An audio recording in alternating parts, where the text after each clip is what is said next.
سيئات أعمالنا من يهده الله فلا مضل له ومن يضلل فلن تجد له وليا مرشدا ونشهد أن لا إله إلا الله وحده لا شريك له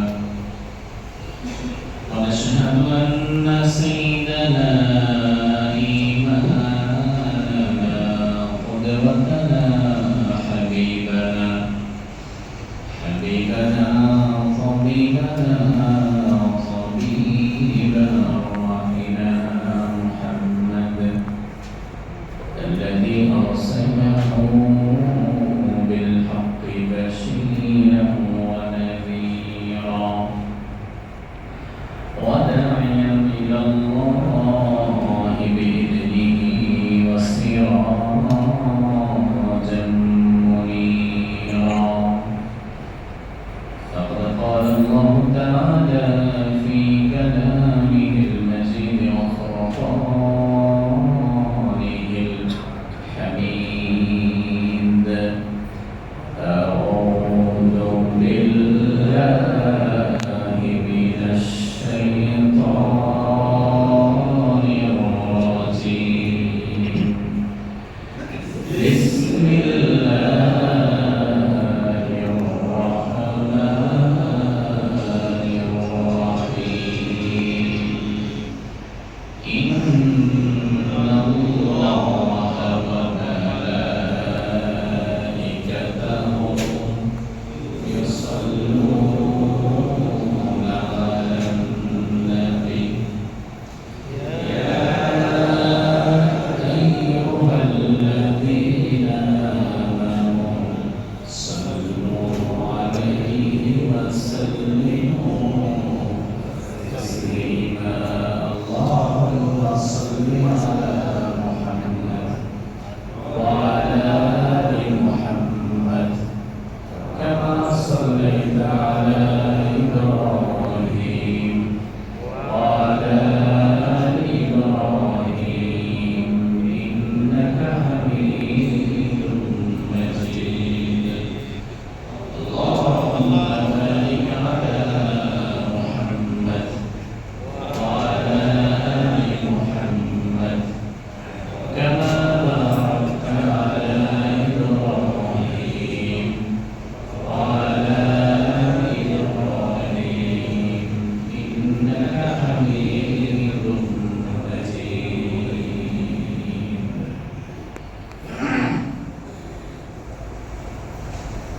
সকল প্রশংসা একমাত্র মালিককে সে আল্লাহর জন্য প্রশংসা করছি আমরা করছি আলহামদুলিল্লাহ পড়েন আল্লাহু আকবার Kabira walhamdulillahi kathira subhanallahi bukratan wa asila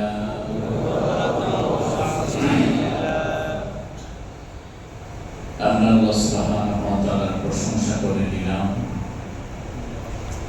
যে আল্লাহ তাবারাক ওয়া তাআলা জুমার দিনে আমাদেরকে মসজিদে এসে বসার জন্য তৌফিক দান করেছেন আলহামদুলিল্লাহ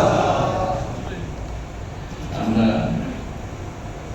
পরকালের জীবনের উপরে ধারাবাহিক কথা বলছিলাম কবর মৃত্যু এই সকল বিষয়ে আমাদের আলোচনা হয়েছে আজ ইনশাআল্লাহ তাআলা আমরা তার ধারাবাহিকতায় যে বিষয়ে আলোচনা করব সেই বিষয়টি হচ্ছে কিয়ামত সেই বিষয়টি কি কিয়ামত এই পৃথিবী একদিন ছিল না এখন আছে আবার এমন একটা সময় আসবে যখন পৃথিবী থাকবে এই পৃথিবী যিনি সৃষ্টি করেছেন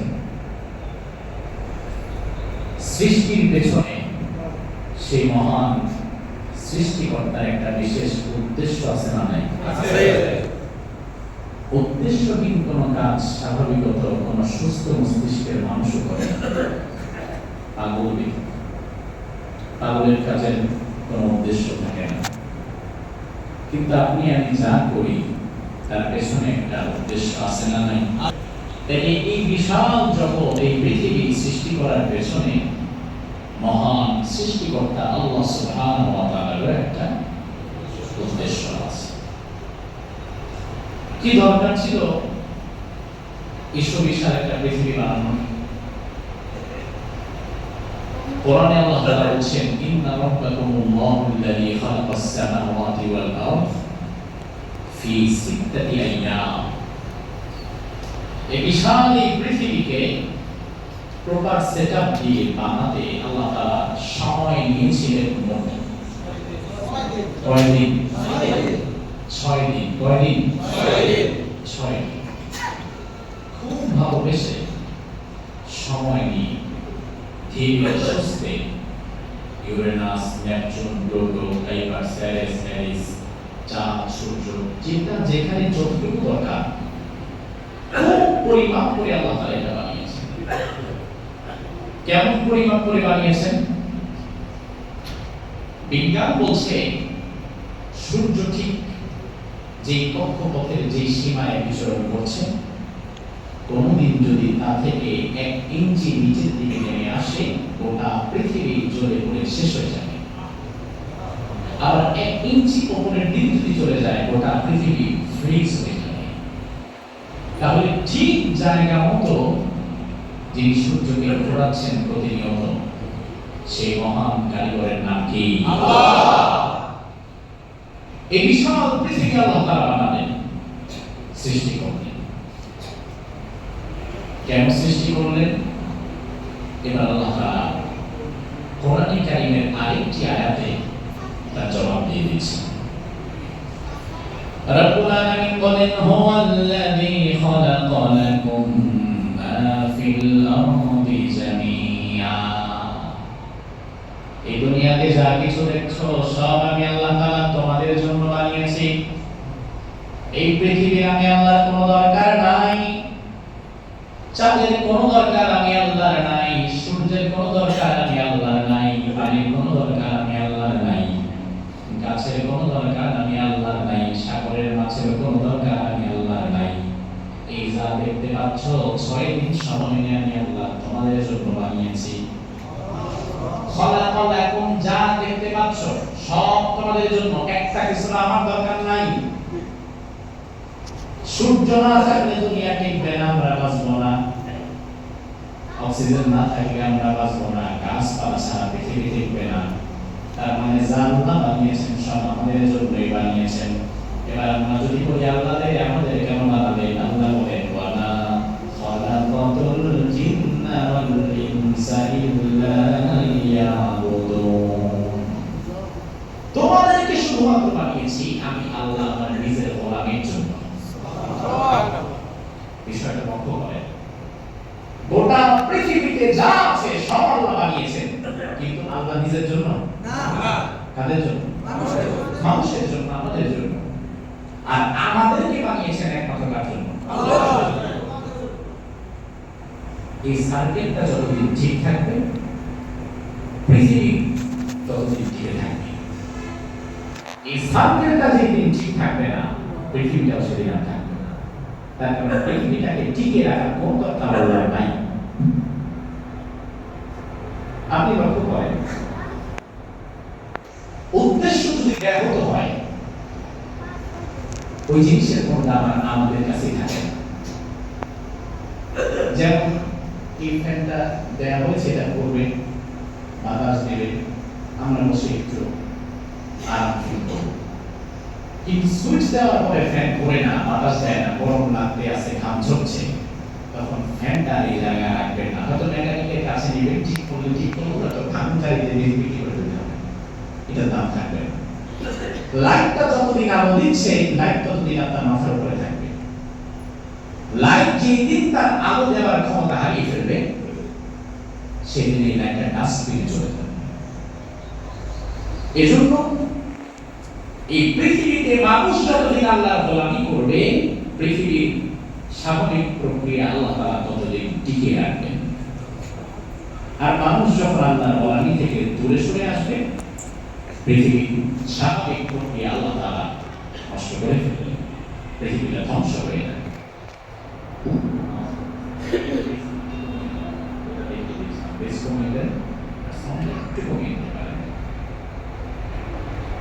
এই জন্য আমরা যতদিন আল্লাহর গোলামি করব,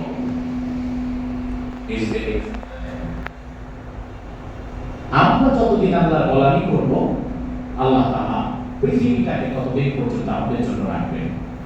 গোলামি ছেড়ে দিব, পৃথিবীটা আর থাকবে না। তাহলে এখন সেটা জবাব দেন, আমাদেরকে সব সময় গোলামি করা লাগবে কার? কার গোলামি? আল্লাহর গোলামি যতদিন করব আমরা, রব্বুল আলামিন পৃথিবীটাকে ততদিন টিকিয়ে রাখবেন। আল্লাহর গোলামি ছেড়ে দিলে আল্লাহ তাআলা পৃথিবীটাকে ধ্বংস করে দিবেন। একদিন মানুষ আল্লাহর গোলামি ছেড়ে দিতে নাফরমানিতে লিপ্ত হয়ে যাবে। বিশ্বনবী বললেন, লা তাকুমুস সাআহ হাত্তা লা ইউকালা ফিল আরদি আল্লাহ আল্লাহ।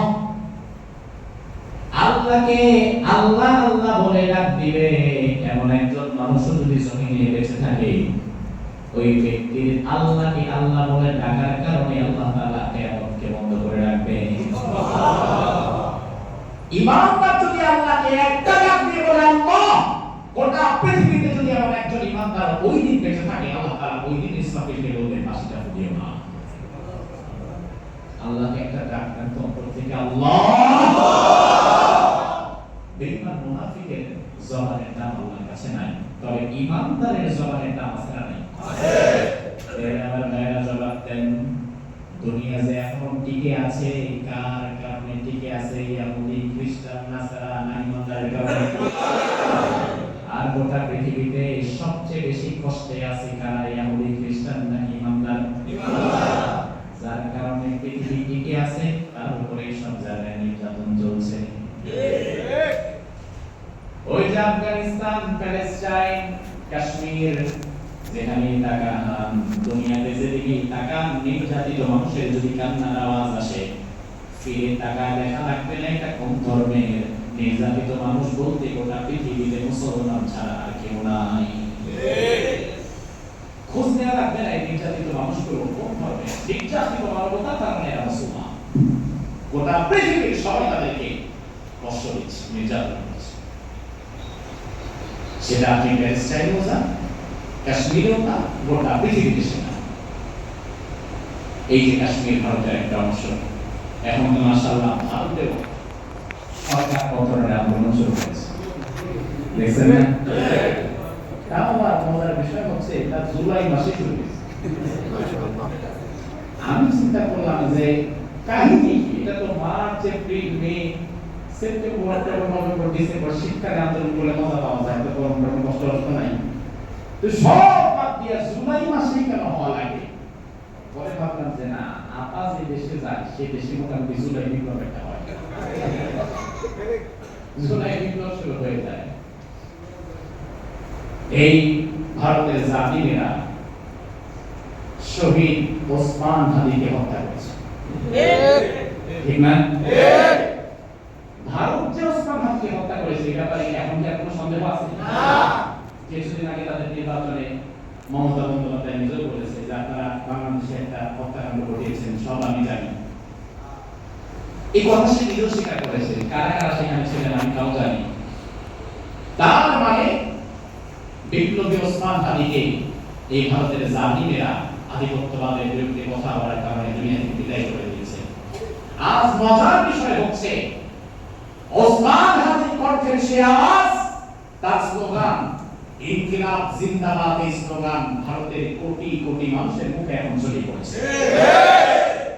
এতেই প্রমাণ হয় বিপ্লবীরা মরে না, বিপ্লবীরা মরে না, বরং বিপ্লবীদের প্রতি ফোঁটা রক্তের মধ্য দিয়ে আবার নতুন আরেকটি বিপ্লবের জন্ম হয়। এদের মৃত্যু হয় না। ভারতীয় আধিপত্যবাদের বিরুদ্ধে কথা বলার কারণে ওসমান হাদিকে শহীদ করা হয়েছে। পাচ্ছি ওসমান হাদির শাহাদাতের প্রতি ফোঁটা রক্ত দাবানলের মতো বিস্ফোরিত হয়ে জালিম নরেন্দ্র মোদীর মস্তককে কাঁপিয়ে দিয়েছে। এত বিশাল দেশের ক্ষমতাধর প্রেসিডেন্ট সংসদ থেকে পালিয়ে যাওয়া লাগে, তার মানে কোন পর্যায়ে চলে গেছে। এজন্য সঠিক পথে কেউ থাকলে আপনি তাকে হত্যা করতে পারবেন, তবে এই মতাদর্শকে আপনি দুনিয়া থেকে বিলুপ্ত করতে পারবেন না, এটা কোনোদিন হবে না। সঠিক পথের পথিককে হত্যা করা যায়, এই মতাদর্শকে হত্যা করা যায় না, নয়তো ইসলাম তো আজকে আমাদের পর্যন্ত আসবেই না। সাহাবায়ে কেরাম তো মার্কেটে জীবন দিতে দিতে বিদায় হয়ে গেছে, আজকে আবার আমরা ইসলাম পেয়েছি কিভাবে? কারণ সাহাবায়ে কেরাম বিদায় করেছে, তবে এই মতাদর্শ বিদায় হয়নি। এজন্য আল্লাহ তাআলা একজন ইমানদার যদি থাকে যে আল্লাহকে আল্লাহ বলে ডাক দিতে পারে, আল্লাহ তাআলা ওই দিন পর্যন্ত কিয়ামত দেবে না। সুবহানাল্লাহ, সুবহানাল্লাহ। তবে আমার ভাই, আল্লাহকে আল্লাহ বলে ডাকার মতো ইমানদার থাকা লাগবে, যার তার ডাকের জন্য আল্লাহ তাআলা বন্ধ করবে না কিয়ামত। কারণ কিয়ামত যেই দিন হবে, ওই দিন গোটা পৃথিবীতে হাজার হাজার মুসলমান, শত কোটি কোটি মুসলমান থাকবে। সেই মুসলমানদের মাথার উপরেই তো কিয়ামতটা হবে, আকাশ ভেঙে পড়বে। আল্লাহর হাবিব বলেন, লা তাকুমুস সাআহ ইল্লা আলা শিরারিন নাস। কিয়ামত যেই দিন হবে, ওই দিন জমিনে যারা টিকে থাকবে তারা হবে সৃষ্টির সর্বনিকৃষ্ট মানুষ। ওই নিকৃষ্ট মানুষদের উপরে আল্লাহ কিয়ামত দিবে। ওই দিন পৃথিবীতে শত শত কোটি কোটি মুসলমান টিকে থাকবে। যেমন যত দিন যাচ্ছে তত কিয়ামত কি পিছাচ্ছে নাকি আগাচ্ছে? আজ থেকে 50 বছর আগে গোটা পৃথিবীতে মানুষ যা ছিল, বর্তমান কি তার চেয়ে কমেছে না বেড়েছে? মুসলমানের সংখ্যা কি কমছে না বাড়ছে? এখন প্রায় 200 কোটি মুসলমান। কিয়ামত যদি কথার কথা 100 বছর পরে হয়, মুসলমানের সংখ্যা তো আরো বাড়বে। রাসূল তো বলেছেন, একজন আল্লাহকে আল্লাহ বলে ডাকলেও আল্লাহ কিয়ামত দিবে না। অথচ শত শত কোটি মুসলমান নামাজ পড়বে, হজ করবে, আল্লাহকে আল্লাহ বলেও ডাকবে, তারপরেও আল্লাহ কিয়ামত কেন দিবেন? তখন কিয়ামত দেওয়াই প্রমাণ করবে ওই মুসলমানের মধ্যে সবাই নামধারী মুনাফিক, বেঈমান, একজন খাঁটি মুসলমান আর টিকে নাই। খাঁটি মুসলমান থাকলে আল্লাহ তাআলা কিয়ামত দিবে না। আল্লাহর হাবিব সাল্লাল্লাহু আলাইহি ওয়াসাল্লাম হাদিসের মধ্যে বলেন, ইয়াতি আলান নাসি জামান ইয়াজতামিউনা ফিল মাসাজিদ লাইসা ফীহিম মুমিন। এমন এক জামানা আসবে, মসজিদ ভর্তি মুসল্লি থাকবে, তবে তাদের মধ্যে ইমানদার একজন কেউ খুঁজে পাওয়া যাবে না। অথচ আমরা তো জানি মসজিদে যারা নামাজ পড়ে তারা সবাই ইমানদার, কোনো বেঈমান কাফের মুশরিক মসজিদে নামাজ পড়তে আসবে না। কিন্তু বিশ্বনবী বললেন, এমন এক জামানা আসবে যখন মসজিদে সব মুসল্লি থাকবে, লাইসা ফীহিম মুমিন, তাদের মধ্যে খোঁজ নিলে একজন কেউ তুমি ইমানদার হিসাবে পাবে না। আবার ভাই, আমরা মনে করি আমরা সবাই ইমানদার, ভোটার লিস্টে আমার নাম মুসলমান, আদমশুমারিতে আমি মুসলমান। তবে শেষ জামানায় এমন একটা সংখ্যা দাঁড়িয়ে যাবে যারা ভোটার লিস্টে মুসলমান, আদমশুমারিতে মুসলমান, তবে আল্লাহর কাছে মুসলমান না। ভোটার লিস্টে মুসলমান হওয়া সহজ, তবে আল্লাহর কাছে মুসলমান হওয়া সহজ নয়। আল্লাহর দরবারে মুসলমান হবে সেই ব্যক্তি যে ব্যক্তি তার পুরো জীবনে শুধুমাত্র আল্লাহ তাআলার বিধান মেনেছে, ইসলামের যত বিধিবিধান ছিল সব মেনেছে, অন্তত মানতে না পারলেও মানার চিন্তা লালন করেছে। এখন আমাদের সমাজে ইসলামের এমন হাজারো বিধান আছে যেগুলো কেউ মানে না। আমি যে মানতে পারছি না, ভবিষ্যতে মানার চিন্তাটাও রাখে না, এমন মুসলমান সমাজে আছে না? নাই? রাস্তায় বের হলে আপনি ইসলাম খুঁজে পাবেন না, অফিসে চাকরি করতে গেলে ইসলাম খুঁজে পাবেন না। কারণ এই দেশে এমন জালিম অফিসের বস আছে যে অফিসে চাকরি করতে গেলে প্রথম শর্তই থাকে তালিকা রাখবে। আছে না? আছে। আপনি দাড়ি রাখেন না সেটা ভিন্ন বিষয়, তবে আপনি যদি কাউকে বাধ্য করেন দাড়ি কাটানোর জন্য, আপনি কিন্তু তখন ফাসিক না, তখন আপনি তাগুতের পর্যায়ে চলে গেছেন। এমন অফিসার এখানে আছে যে অফিসে চাকরি নেওয়ার পরে জোহরের নামাজের সময় আর তাকে সময় দেওয়া হয় না, কাজের বিশাল চাপ নাই, নামাজের সময় নাই, দাড়ি রাখতে দেওয়া যায় না, কারণ অফিস আদালতের মধ্যে ইসলাম নাই। ব্যবসা করতে যাবেন, পরিপূর্ণ ইসলাম নেই, ব্যবসা করা কঠিন, সেখানে ইসলাম খুঁজে পাবেন না। ব্যবসা করার জন্য টাকা লাগবে, কেউ ধার দিবে না, কিন্তু সুদের দরজা খুলে মেঘগুলা বসে আছেন, সুদ ছাড়া ব্যবসা টিকাতে পারবেন না। তাই কোথাও ইসলাম নাই, চাকরিতে নাই, ব্যবসায় নাই, পরিবারে নাই, ঘরে নাই, বাড়িতে নাই, সংসারে নাই, কোথাও নাই। এমন অবস্থা যখন